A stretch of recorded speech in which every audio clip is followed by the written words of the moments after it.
तो इलेक्ट्रिकल सेकी 32 में आपका फिर से हार्दिक अभिनंदन करता हूं। इंडिया में अभी भी लॉकडाउन की कंडीशन है, अच्छा होगा घर में रहे और दूसरों को भी घर में रहने की सलाह दें। आज हमारा टॉपिक होगा सीलिंग फैन के बारे में। जैसे कि मैं आप बता चुका हूं, ये सीलिंग फैन का एक रोटेटिंग पार्ट है। इसमें किस टाइप की वाइंडिंग की जाती है, कौन सी वाइंडिंग कहाँ की जाती है, कितने टर्न किए जाते हैं, किस वाइंडिंग का कौन सा कनेक्शन होता है, कौन सी वाइंडिंग का कॉमन पॉइंट होता है और किस वाइंडिंग का क्या रेजिस्टेंस होता है, कैसे कैलकुलेट करते हैं और वाइंडिंग जलने पर कैसे उसकी रेजिस्टेंस वैल्यू कैलकुलेट करते हैं। और मैं आपको ये मल्टीमीटर जो दिख रहा होगा, इसमें आपको रेजिस्टेंस की वैल्यू कैलकुलेट करके बताऊंगा कि इसका सीलिंग फैन जल गया या नहीं जल गया। और हाल फिलहाल ये जैसे कि सीलिंग फैन का रोटेटिंग पार्ट है जिसमें वाइंडिंग नहीं की हुई है, और मैं जैसे कि बता सकता हूँ हमारे पास सीलिंग फैन की वाइंडिंग भी मशीन है, लेकिन लॉकडाउन होने की वजह से इसमें कॉपर वायर उपलब्ध नहीं है। और यदि मौका मिला तो मैं इसके बारे में भी लाऊंगा कि रनिंग वाइंडिंग और स्टार्टिंग वाइंडिंग के बीच में इसकी वाइंडिंग कैसे की जाती है। शायद मौका मिला तो इसके बारे में वीडियो लाऊंगा, आपको वाइंडिंग करके बताऊंगा। हाल फिलहाल मैं अभी वाइंडिंग किया हुआ रोटेटिंग पार्ट बता रहा हूँ सीलिंग फैन के बारे में, और इसमें कैपेसिटर का भी क्या यूज होता है, क्या मतलब ये टॉर्क कैसे प्रदान करता है उसके बारे में बताऊंगा, और कैपेसिटर का कैसे कनेक्शन होता है उसके बारे में बताऊंगा। और हाल फिलहाल मैं अभी आपको थ्योरेटिकल नॉलेज के साथ बताऊंगा, फिर आपको प्रैक्टिकल भी बताऊंगा। थ्योरेटिकल में बताऊंगा कैसे इसका मतलब रनिंग कंडीशन होती है, कौन सा वैल्यू इसकी कौन सी यूज की जाती है, सारी चीजें बताऊंगा। तो चलते हैं, वीडियो स्टार्ट करते हैं। यदि मेरे चैनल को सब्सक्राइब नहीं किया है तो सब्सक्राइब कर लीजिए, जिससे आने वाली वीडियो आपको सबसे पहले देख सकें। जैसे कि आप देख सकते हो कि ये सीलिंग फैन का रोटेटिंग पार्ट है, जो अभी मैं आपको डायग्राम में दिखा रहा हूं, और आपको अभी भी मैं आप बताया था कि इसका ये डायग्राम होता है, ये रोटेटिंग पार्ट होता है इसका। और इसके अंदर जो इंटरनली पार्ट जो वाइंडिंग होती है वो स्टार्टिंग वाइंडिंग होती है, जो मोटर को स्टार्ट करने में यूज करती है, ये होती है स्टार्टिंग वाइंडिंग। और जो इसकी आउटर वाइंडिंग होती है वो रनिंग वाइंडिंग होती है। क्या यूज होता है, फुल लोड पे ये रन करवाती है, इसलिए इसका नाम है रनिंग वाइंडिंग। इसका किस टाइप से कनेक्शन होता है उसके बारे में बताऊंगा, कौन सी वाइंडिंग इसका कॉमन करता हूँ। मैं इस वे में बता रहा हूँ जिससे समझने में आसानी है। जैसे कि देख सकते हो, आपको मैंने रनिंग वाइंडिंग बताई थी, इसके दो सिरे होंगे, मतलब एक प्राइमरी हिस्सा एक एंडिंग हिस्सा। उसी प्रकार स्टार्टिंग वाइंडिंग का एक प्राइमरी हिस्सा एक एंडिंग हिस्सा। इस डायग्राम से ये बताऊंगा, इसमें कुछ नहीं करना है, जिसमें प्राइमरी वाइंडिंग का या एंडिंग वाइंडिंग का कोई भी हिसाब ले सकते हो। इसमें जैसे कि मैं मान लेता हूँ रनिंग वाइंडिंग और स्टार्टिंग वाइंडिंग, इनकी दो वाइंडिंग का एक कॉमन पॉइंट कर लेता हूँ। सपोज कर लेता हूँ ये मैं इस तरफ से एक कॉमन पॉइंट कर लेता हूँ। आप चाहे तो इधर भी कर सकते हो, आपकी मर्जी, जैसे भी करना चाहो। मैं सपोज कर रहा हूँ यहाँ से एक कॉमन पॉइंट कर देता हूँ। अब आप यहाँ देख सकते हो कि एक रनिंग वाइंडिंग स्टार्टिंग वाइंडिंग है। अभी आपको मैं यूज बताऊंगा कैपेसिटर का कैसे यूज किया था। अब देखना, स्टार्टिंग वाइंडिंग इस हिस्से से और ये रनिंग वाइंडिंग, इन दोनों का कॉमन पॉइंट के बीच में क्या कर देंगे, कैपेसिटर ऐड कर देंगे। इसमें आपको बाद में भी बताऊंगा, यदि वाइंडिंग इधर कर देते हैं तो क्या फर्क पड़ेगा वो भी बताऊंगा। और इसमें आप दोनों पॉइंट को कॉमन करके और एक हिस्सा ये लगा देंगे। अब देखेंगे ये टर्मिनल और ये टर्मिनल, आप जब भी मोटर को स्विच जैसे भी आप प्लग में डालोगे तो आपका जो ये मोटर है, जो ये रनिंग वाइंडिंग में रनिंग वाइंडिंग और स्टार्टिंग वाइंडिंग में जो ये सीलिंग फैन है आपका, ये रोटेट करने लग जाएगा। लेकिन आप देखोगे कभी कभी आपका जो सीलिंग फैन है जो रोटेट है ना, एंटी क्लॉकवाइज डायरेक्शन में रोटेट करने लग जाता है। उसका यही रीजन है कि आपका जो ये मेन स्विच की जो ये सप्लाई है ना, ये आपको चेंज करके यहाँ लगानी होगी। मतलब आपको जो कैपेसिटर का जो एक हिस्सा होता है ना, उसका कनेक्शन वायर में वो आपको चेंज करना होगा। यदि चेंज करके उसकी आप जो एंटी क्लॉकवाइज डायरेक्शन है उसको क्लॉकवाइज डायरेक्शन कर दी। यही रोल है कि कैपेसिटर में इधर आप कनेक्शन कर देंगे तो क्या होगा, उधर कनेक्शन कर देंगे तो क्या होगा। अब देखते हैं स्टार्टिंग वाइंडिंग। अब जनरली स्टार्टिंग वाइंडिंग में आप क्या देख सकते हो, इसके टर्न बहुत ज्यादा होते हैं। टर्न्स बोले तो इसमें रोटेटिंग पार्ट अपन टर्न्स कितने कर सकते हैं वो सबसे ज्यादा होता है। इसके टर्न्स होते हैं, रेंज होती है 340 से 360 के बीच में। जो ये प्लस माइनस 5% टॉलरेंस होता है, मतलब इसका 5% ऊपर भी हो सकता है और 5% नीचे भी हो सकता है।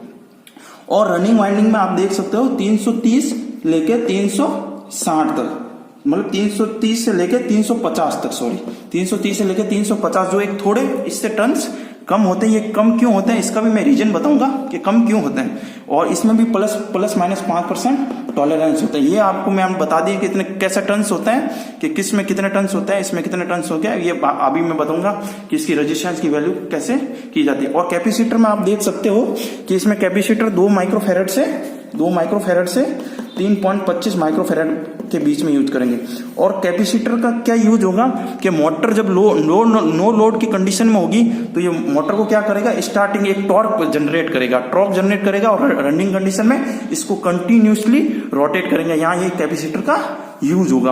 अब बड़े बड़े मशीनों में देखेंगे तो वहां पे कैपेसिटर 1500 माइक्रोफेरेड का यूज होता है, क्योंकि वहां लोड रेट बहुत ज्यादा होता है, इसलिए कैपेसिटर की वैल्यू को आपको बढ़ाना पड़ता है। लेकिन यहाँ पे पंखा है तो पंखा की रोटेशन मतलब एक रोटेशन पे ही वर्क कर रहा है, तो इसमें लोड रेट कंडीशन उनकी कंपेरिजन में कम है, इसलिए इसे यहाँ पे कैपेसिटर की जो वैल्यू है जो माइक्रोफेरेड में बहुत कम है।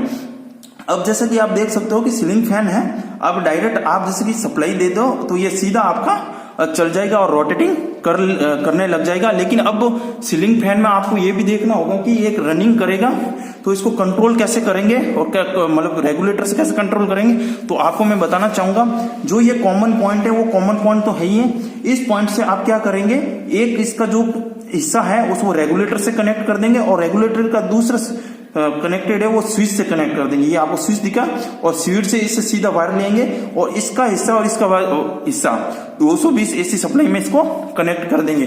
अब आप है ना सीधा 220 एसी अपन घरों में आने वाली सीधी अपन सप्लाई देंगे, आप उसको कनेक्टेड करेंगे तो सीधी ये आपको फैन रोटेटिंग करना दिख जाएगा। यदि एंटी क्लॉकवाइज डायरेक्शन में करेंगे तो ये जो वाइंडिंग दिख रही है, ये जो कनेक्शन दिख रहा है, ये यहाँ पे इसको कनेक्ट कर देंगे, जिससे क्या है कि इसकी डायरेक्शन चेंज हो जाएगी, इधर से इधर कर लेंगे या इधर से इधर, वो कैपेसिटर के आपको ऊपर कनेक्शन को चेंज करना होगा। अब जैसे कि आप देख सकते हो कि अब आप फैन आपका रोटेटिंग कर गया। ये आपको मैं सर्किट डायग्राम जो पहले बेसिक होता है वही इसका मैं बता रहा हूं, जिससे आपको एक्सप्लेन बहुत अच्छी तरह से हो। अब आपको रेजिस्टेंस की वैल्यू मैं बता देता हूं, रेजिस्टेंस की कितनी वैल्यू होती है। जनरली ये देख सकते हो क्या स्टार्टिंग वाइंडिंग होती है उसमें टर्न्स ज्यादा होते हैं, लेंथ ज्यादा होते हैं, तो इसका मतलब जनरली मान लेते हैं 250 ओम इसका स्टार्टिंग वाइंडिंग में होता है जनरली। और रनिंग वाइंडिंग में यदि टर्न्स थोड़े कम होते हैं तो इसका मान लेते हैं 230 ओम होता है, तो ये 230 ओम मान लिया। अब सपोज करूं मैं मल्टीमीटर से मैं चेक करना चाहूं कि मल्टीमीटर से इसको कैसे चेक करेंगे, तो उसके बारे में बताता हूं। ये जैसे सपोज करो मैं यहाँ पे बता रहा हूं, ये जो रनिंग वाइंडिंग है, रनिंग वाइंडिंग बोले तो इसका 230 ओम मान लेते हैं, स्टार्टिंग वाइंडिंग इसका 250 ओम मान लेते हैं। अब मैं मल्टीमीटर की प्रोब को क्या करूंगा, जो ये स्टार्टिंग वाइंडिंग है, स्टार्टिंग वाइंडिंग का एक हिस्सा यहां से कनेक्ट करूंगा, दूसरा यहां से कनेक्ट करूंगा और देखूंगा 250 ओम आ रहा है, तो मेरा ये क्या है, वाइंडिंग प्रॉपर्ली वर्क यूज कर रही है। और सपोज करूं मैं ये प्रोब यहां से कनेक्ट करके और यहां से कनेक्ट यदि कर रहा हूं और यदि मेरा 203 ओम आ रहा है, तो ये रनिंग वाइंडिंग प्रॉपर वर्क में यूज हो रही है। और स्टार्टिंग वाइंडिंग में 250 आ रहा है तो सही है, और रनिंग वाइंडिंग में 230 आ रहा है, तो आपकी दोनों वाइंडिंग सही है, मतलब प्रॉपर वर्क कर रही है। सपोज कर लो यदि वैल्यू इसकी इन्फिनिटी आ जाए तो समझ लेंगे आप ये फैन आपकी वाइंडिंग जल चुका। सपोज करो आप प्रोब यहां से दोनों कनेक्ट कर रहे हो तो ये दोनों सीरीज में आ जाएंगे, तो 230 प्लस 250 आप इनको ऐड कर दोगे तो क्या हो जाएगा, 480 आ जाएगा, मतलब यहां से कनेक्ट हो गया 480 आ जाएगा। अब मैं आपको बताऊंगा रेजिस्टेंस की वैल्यू कैसे कैलकुलेटेड हुई है, वही मैं आपको बताना चाहूंगा।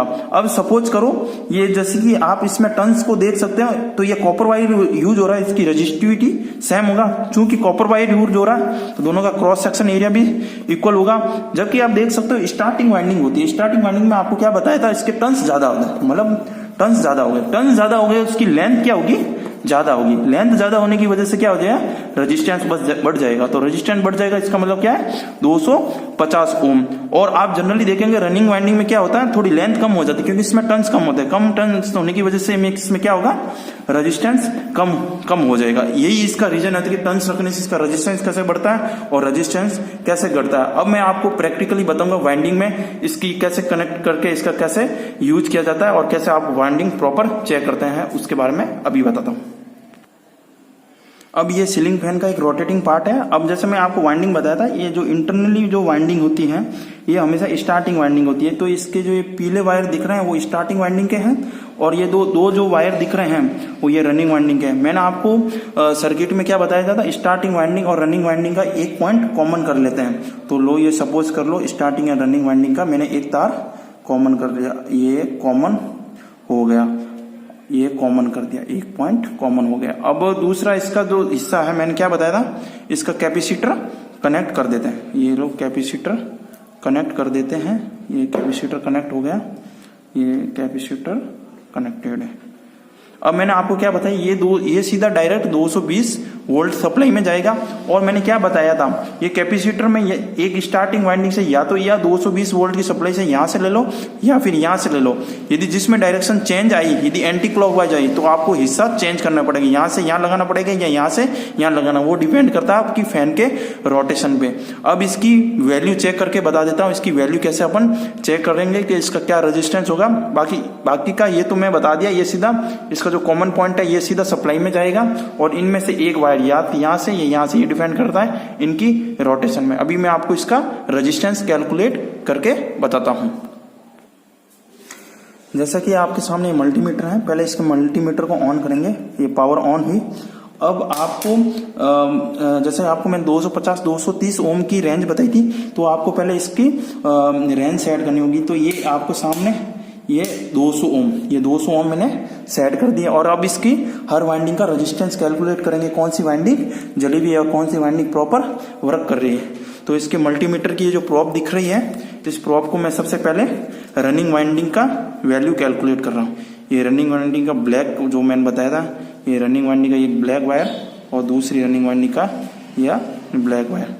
तो आप देख रहे हो ये वैल्यू आ रही है, 200 रेंज में वैल्यू आ रही है। मतलब अपन क्या कह सकते हैं कि इसकी जो रनिंग वाइंडिंग है वो प्रॉपर वर्क कर रही है। जो आप रीडिंग इस मल्टीमीटर में देख सकते हो, मतलब ये रनिंग वाइंडिंग एक प्रॉपर वर्क करते हो। अब स्टार्टिंग वाइंडिंग को देख लेते हैं। तो ये पीले वायर है जो स्टार्टिंग वाइंडिंग के है, तो पहले इसको कनेक्ट कर देते हैं स्टार्टिंग वाइंडिंग को, और दूसरा हिस्सा भी इसका स्टार्टिंग वाइंडिंग में कनेक्ट कर देते हैं। ये स्टार्टिंग वाइंडिंग का दूसरा हिस्सा कनेक्ट कर देते हैं।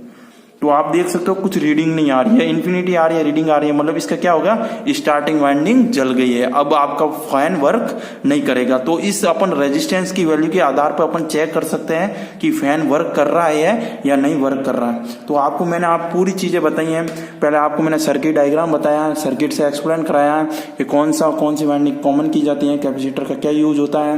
लास्ट में यही बताया कितने टर्न्स होते हैं, रेजिस्टेंस की वैल्यू कैसे कैलकुलेट की जाती है, और मल्टीमीटर से भी चेक करके बताया यदि क्या इसकी वैल्यू कैसे कैलकुलेट की जाती है। सारी चीजें मैंने आपको बताई हैं। यदि आपको वीडियो अच्छा लगे तो शेयर करना और मेरे चैनल को सब्सक्राइब करना। और जब तक के लिए गुड बाय।